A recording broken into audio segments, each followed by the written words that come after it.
Umrap oshisa izikhotha kulezi insuku uJabulani Bigzulu nene usephonsele inselelo zakwabo uRifi Cassper Nyovest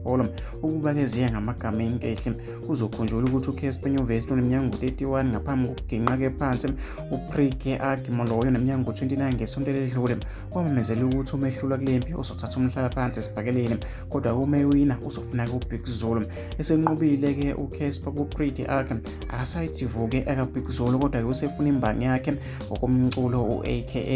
uBigzulu usephumele obala wanxusa uCassper ukuba-ke ayeke-ke ukuhambela kude beka kusuku nesikhathi-ke ngizobe ngikhona mfasa okuyigama-ke ateketisa ngalo noma-ke okuteketiswa ngalo uCassper lasho noma-ke lashonela bhala-ke uBigzulu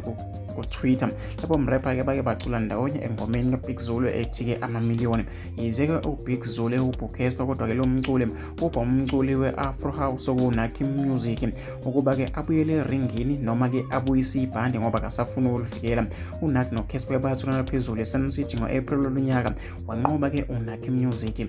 uthi-ke uyamxaka-ke manje uNaak Music uma engasafuni ukulwela ibhande umthetho wesibhakela uthi-ke uma unqaba ukulwela ibhande liyabuya noma-ke uyalibuyisa kodwa yena ubaleka nalo kusho-ke uCassper-ke Nyovest.